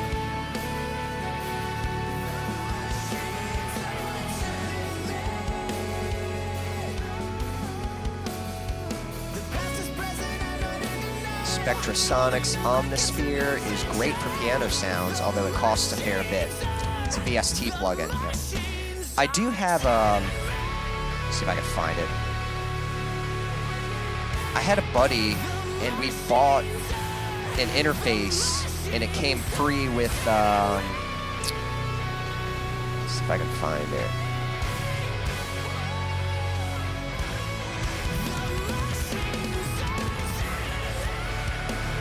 That high note.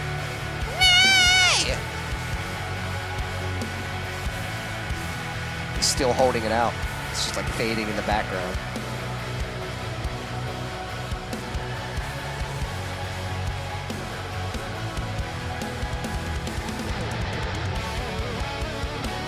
I love these harmonies on this guitar here, and these guitars.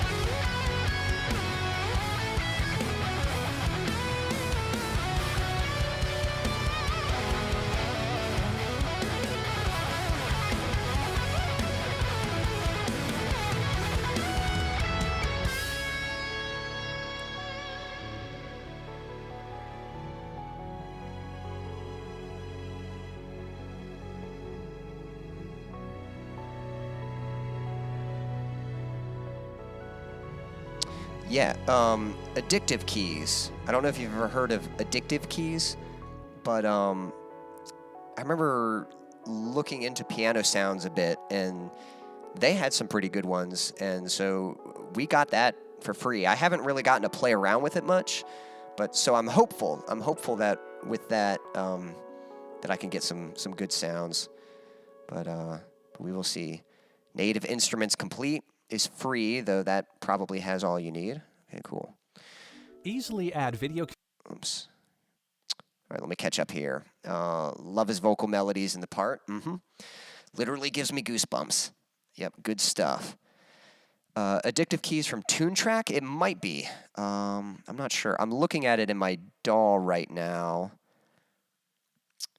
Trying to see if it says TuneTrack anywhere.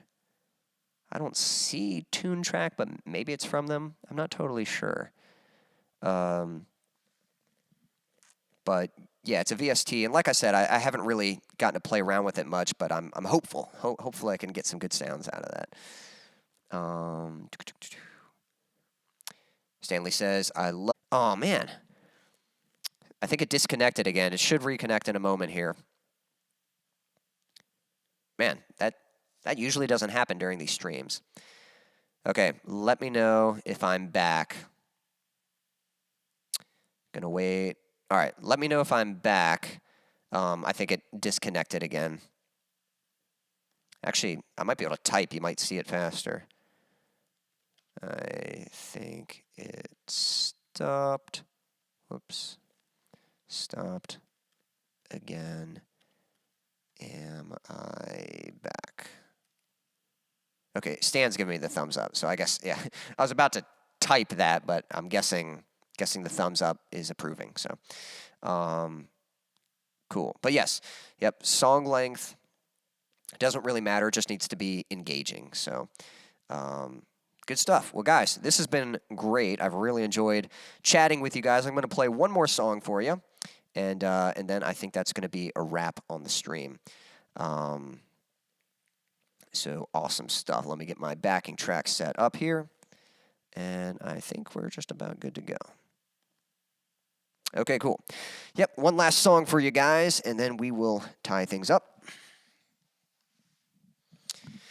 This song, this is my latest release. Just put this out like a week ago or something like that. The song is available on Spotify. This one's called Erase Myself. Hope you like it.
I'll brace myself for all this pain, erase myself and start again.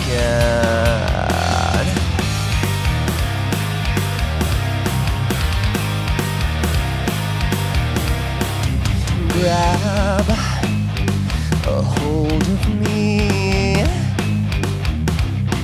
and throw me in the deep end. Show me the flame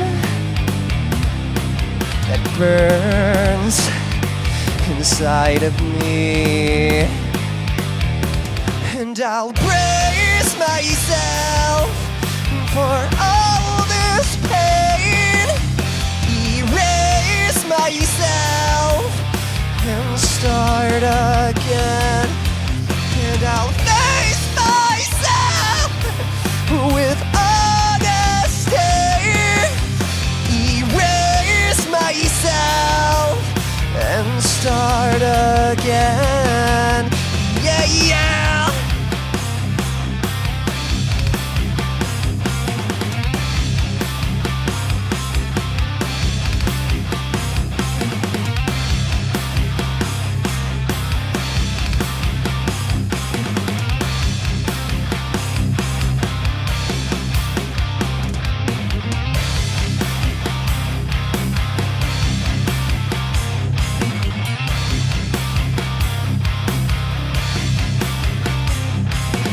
Can't remain without the refiner. It's time to change what used to define me.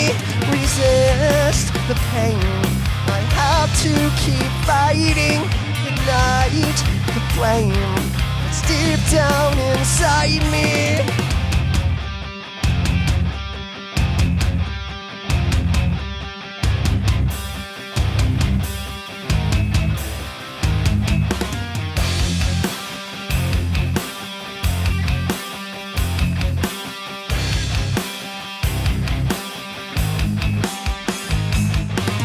Hurts at first, but worth all the pain to see myself and not be ashamed. It hurts at first, but worth all the pain to see myself and not be ashamed.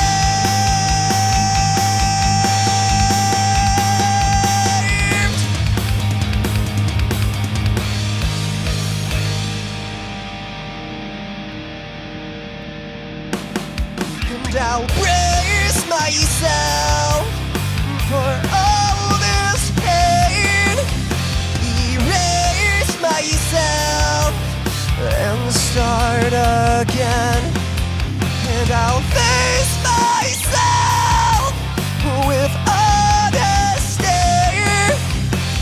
erase myself, and start again.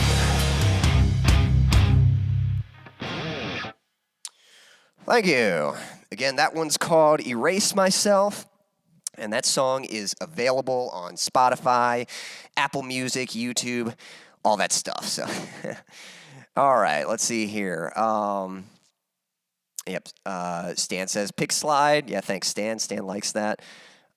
Great example, this song of the bass playing the same as guitar as mentioned earlier. Yeah, that's right. Yep, the bass is just boom, boom, boom, boom. Pretty much the same part. Even that quick stuff, the the bass is just doing the same thing. So this song has been stuck in my head since hearing it along with Periphery. So hopefully that's a good thing. I know you've probably been hearing it a lot. Can't say why, but James might be listening to that song a lot. So, but yeah, hopefully that's been a good thing. Sign that you've written. Oh well, yeah. Sign that you've written a great song. Well, thank you. Yeah. To me, melodies are so important. I love chord movements and melodies, and so whenever I'm writing a song, it's kind of a test for myself. Like whenever I come up with a melody, if I can't remember what I've written, I don't really stress about that because I just assume, well, it must not have been that good if I couldn't remember it. And if it's something that's in my head, then I can kind of trust, like, okay, there's got to be something there. There's got to be something to that. So, James, Stanley, guys, thanks for tuning in. Anyone else watching or anyone watching on the replay, I appreciate you guys tuning in and watching. If you'd like to support me, there is a link in the description to a virtual tip jar, and I certainly appreciate your support. That helps me so that I can keep bringing you music, so that I can grow and improve and get even better at all this stuff. And I want to bring you more content, more songs and all that stuff. So any way you can support me, that helps. If you don't have the financial means to support me, my biggest goal right now is building an audience. So you can help me do that by sharing my content, sharing my music, my songs, my videos, inviting people to the streams, subscribing, liking the videos, all that stuff, and possibly most importantly, signing up for my email list. There's a link in the description to my email list, and if you sign up, this allows me to notify you so you can stay up to date whenever I have a new song released, whenever I have, playthrough videos, music videos coming out, things like that.